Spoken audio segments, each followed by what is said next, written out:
Hi everyone, Janie here. Welcome back to my garden. I have to be honest, I have no plans for today. I'm not totally sure what I want to do. Maybe I have a little bit of an idea, but honestly, I just wanted to get outside. I had that feeling, you know, when you look out the window and you're like, I just want to go outside. I just want to be out there.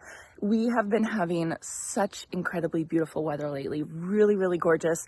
The high today is 78 degrees, which is for us here in California, absolutely unheard of really in September. So I will take it while I have it and I will take advantage of it. So I think what I'm just going to do is I'm just going to get out here and do cleanup. It is that time of year where we just have a lot of fine tuning, a lot of pruning, a lot of deadheading, different things like that. Look how beautiful this looks. I just really want to be outside. So I figured come along with me and hopefully this motivates all of you to get outside as well. So I think I'll be working in the center island and my orchard garden today. Over here in the center island, I do want to deadhead my agapanthus over here. These are my storm cloud agapanthus. They were so beautiful this year, so incredibly gorgeous. They are obviously done for the season. So I do want to cut those back so that all the energy can go into blooming next year. I have to show you guys my Bambino, variegated orange Bambino bougainvillea. This plant is such a winner. I have done nothing to it. I have not touched it and I am so happy with it and it keeps blooming like just crazy.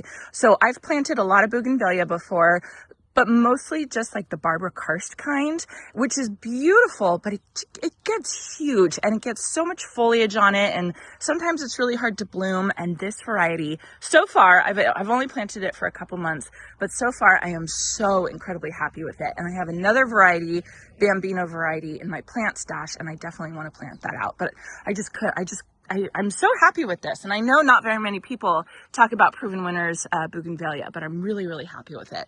Then I have the Pugster Blue Amethyst Buddleia over here. I am so bad about deadheading my Buddleia, but I definitely need to come and do that because it looks so much better when I do deadhead it.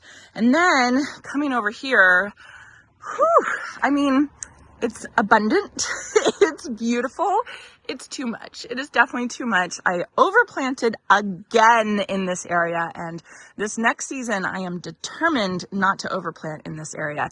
But one of you had a fabulous comment suggestion in the comments. I was talking about how I wanted to take out a lot of this plain the blue salvia that is just growing crazy and beautiful, and you suggested to transplant it over here to my trial garden bed behind the bed and have the plain the blue salvia as kind of like a backdrop for the trial garden bed. And I just thought, what a great idea. So thank you. I hope I can find your name for who suggested that, because I am definitely going to do that. But first I got to cut all of it back basically. So I just have lots and lots of cleanup to do, lots of zhuzhing and fine tuning. I just have to point out my chiclet orange Tacoma. Isn't that just, oh, it's just so gorgeous. Anyway, so not really any specific plans other than just kind of late season garden cleanup type stuff. Let's get started.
Okay, so I got some good stuff done over here in the center island. I have to say, I am so happy with how this center island looks. I think it's layered beautifully. I love the colors. I am just so very happy with it. Now, a lot of the stuff here is annuals. You can see I have Super Petunia Bordeaux and Super Petunia Royal Velvet. All of that stuff is going to come out and I will replace it with some other annuals. I do want to leave some spots for annuals, but a lot of stuff is definitely going to stay here, which is just great. And I cannot wait until I get my water feature in front of the gazebo. So we have water sound over here. It's just going to be, I'm just so happy with it right now. I did get, so I deadheaded the Agapanthus, and then I did deadhead the Pugster Blue Buddleia over here. That looks really good. And then I did kind of trim up the topiaries that I have right here, just to maintain their shape. I didn't want them to completely grow together so that they weren't topiaries anymore, but they are not staying there. I'm going to take those away and I'm just going to leave that space low because I have some really tall stuff in here, which I definitely needed, but I have the crepe myrtles over here. I have my El Nino Chitalpa that's just looking gorgeous. And then I do have this little gem magnolia that's looking so beautiful and getting little buds on it. And it's just, oh, I'm just so happy with it. So I think I have plenty of height in this area, at least this side of the center island. Over here in this side, I don't have as much height. I have this Rose of Sharon pillar, purple pillar. That's going to get about 12 feet tall. And then I do have the Rising Sun Redbud over there, but that's about it because that's going to be like my meadow. But anyway, so I think I am taking out these topiaries because they're just not in the right spot. And I do need to get a rake to clean up all my cuttings. But what I think I'm going to do now is I'm going to go over to this area. This is going to be a big thing. I think I'll just start off with trimming back some of the plain blue salvia so I can see where the plants are and see kind of what I'm working with.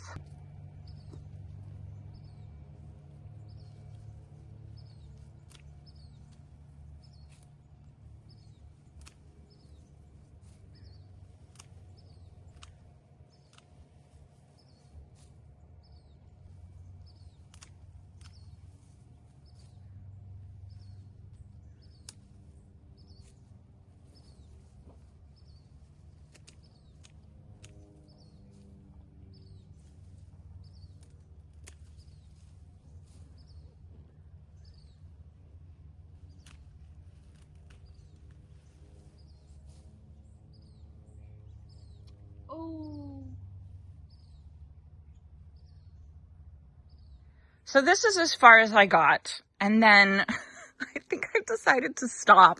I am such a softie.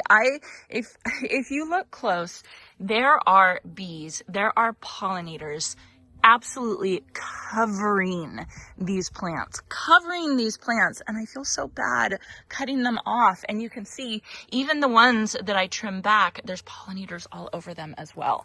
And then, so I already felt bad about that. And then I was coming through here and I saw, where is it? There it is. Look at that. So that is a praying mantis egg sac, otherwise known as an Uthika. Which is great, right? Praying mantis are great.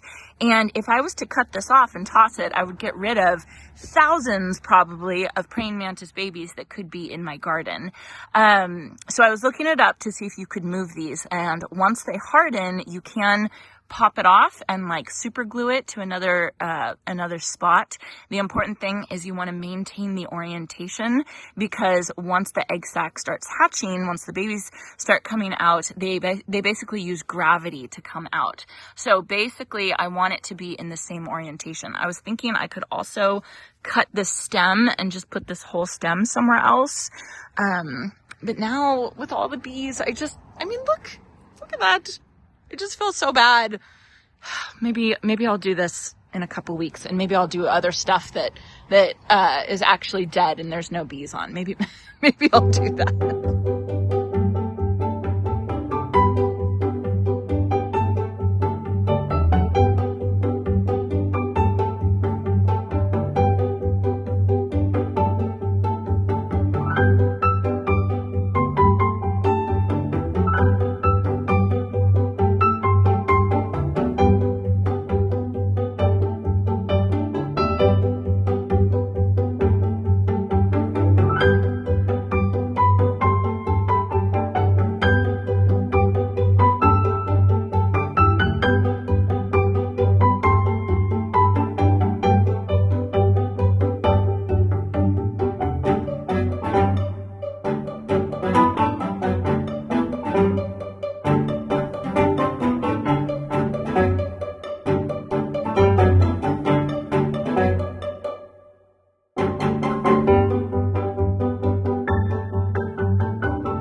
clouds today. Aren't they just beautiful?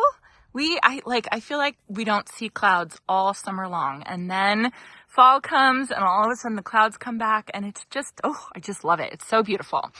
Okay, so it looks like I've done nothing, honestly, which is not true. I've taken 3 loads of my cart back to my new hugel mound by the greenhouse.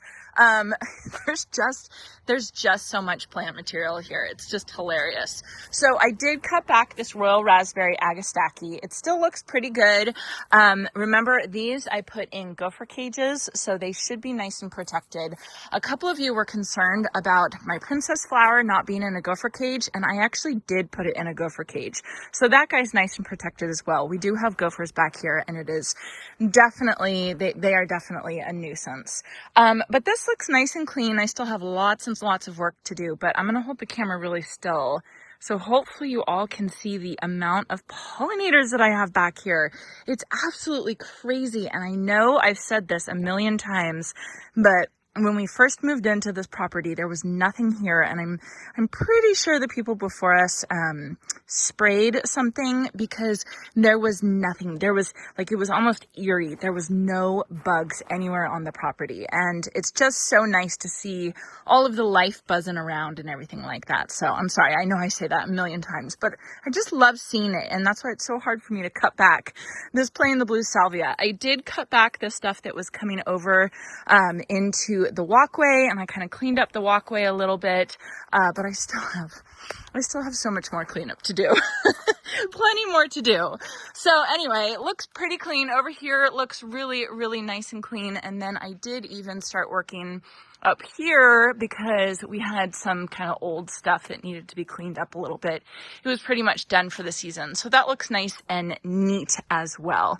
So I did get a lot of stuff done, although it's, you know, it's that kind of stuff that just doesn't quite look like you've done too much. And I just have to remind myself that I've done it. So anyway, before I let you all go, I wanted to take you over and show you my stock tanks, because they are so beautiful. Oh my goodness, I cannot get over them. This is just the most beautiful, beautiful combination, especially with the black fence behind it. It's just gorgeous.